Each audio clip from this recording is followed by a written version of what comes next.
Welcome back to Daily Flash. I'm Mitch English, along with Andrea Jackson and Riesa Pascal. Summertime's here. That means fun time for the kids, but parents, summertime can make them feel, well, they're overextended themselves. Joining us right now is our parenting expert, Katherine Sellery. She's got some tips on how to help parents out and avoid that summer burnout. Give us the dulcet tones, those sultry sounds we were singing. Summertime. Summertime, yeah. And the living is not so easy. That's how the song goes. But I got to tell you, when my kids were younger, summertime, I was like, okay, it's great. Kids are out. You know, they're not on the schedule anymore. And there's like about a week of how cool that is. And then they start going, oh, I'm bored. What are we going to do? And, you know, vacation is not until a couple of weeks later. It really is actually hard on parents, but we need to relax. We're supposed to, right? Yeah, absolutely. But you're right. I mean, it starts out where everybody's like, yay, no more schedules, no more arguments in the morning, getting out of the house on time.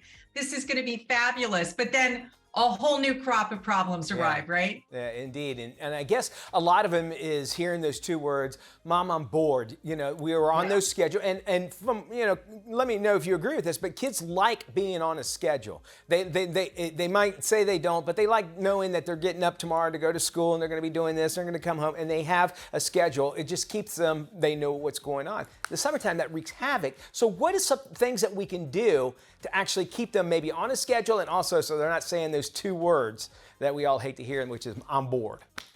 Yeah, and creativity, right, is born out of those boring days where something hasn't been scheduled for you. But let's talk about you guys, moms, dads out there. Sure. I mean, you need to take care of you.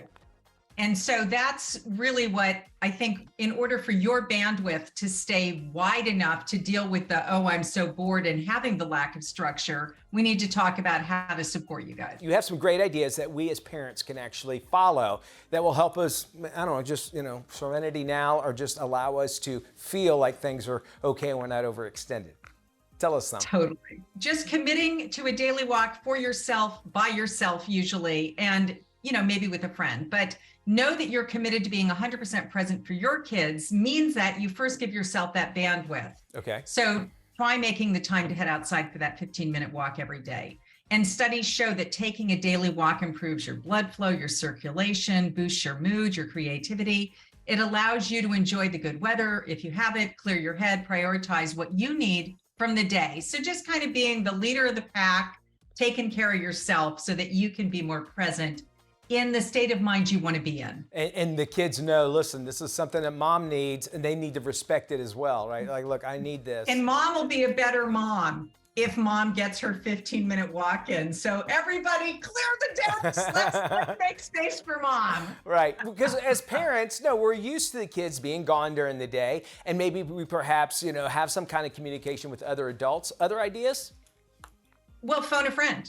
Yeah, absolutely. So you probably don't realize it, but when you spend all day taking care of your 8-year-old or a teenager, what you're secretly craving is some adult conversation. Okay. So when you spend most of your time shuttling your kids around to their play dates and practices, it's so important to give yourself the consistent opportunity to socialize too.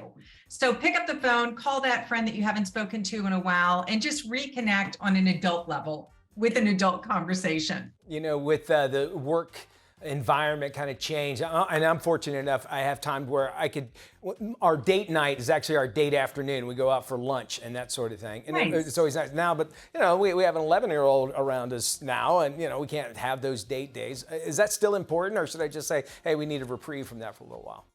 Oh, goodness, no. Yes, you absolutely need that. So you've got to find the time and the opportunities for you to get connected. Okay. And schedule no kids allowed quality time for yourself so that you're nurturing not only your relationship with your partner, but with your friends as well, and reconnecting with your own personal life. Don't sacrifice that.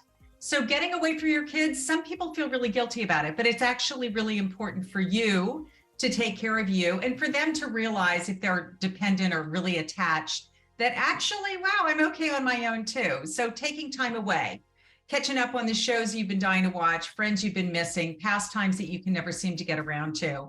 It can be, difficult to justify spending the time away, but trust me, your relationships will be better for it. You know, I would imagine that the old saying, you know, heart distance makes the heart fonder. Yeah.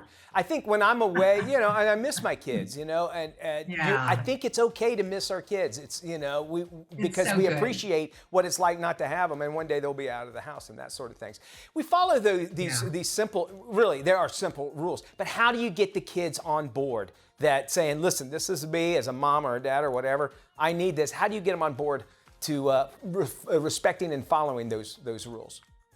Actually, when we were joking a second ago, I really do think your kids recognize that when you do take the time to replenish yourself, you are better with them. Okay. And they know the difference. But if you just talk about it in our classic nonviolent communication way, you're talking about your feelings and your needs, and you're saying, I'm feeling really depleted. I need to fill my tank. I want to be more present to you. Would you be willing to give me 15 minutes for my walk so that I can take care of myself so that I can be more present? I think all kids will say yes. I think you're right on that. They're like, hey, wow, and because you're saying, listen, I'm going to hand you some trust. Can you trust me that I'm telling you I need this sort of thing? And maybe not those words, but I would imagine that they would get that. And it gives them an opportunity to prove something to them as well. The signs, we're all going to go through that, even though we get to do those things. Do we get a free get out of jail card? Let's say I'm just freaking out. How do we know when we need to just move away from everything? Really quickly. I think you're right. When you're freaking out or getting really triggered at the drop of a hat, and that you're noticing your own, I just say bandwidth. Your bandwidth has been tapped. And you can say within like your own sense of, wow, I'm just not patient and I'm not happy with how I showed up. And that's where you get to do also the whole like, hey, I didn't show up the way I want to be. And I need a do-over. Would you guys give me a do-over? And the more you do that, the more appreciate you feel like it's safe. Completely. We're out of time. Freeparentingbook.com. If you want more information, thank you, Katherine. You guys, great to be here.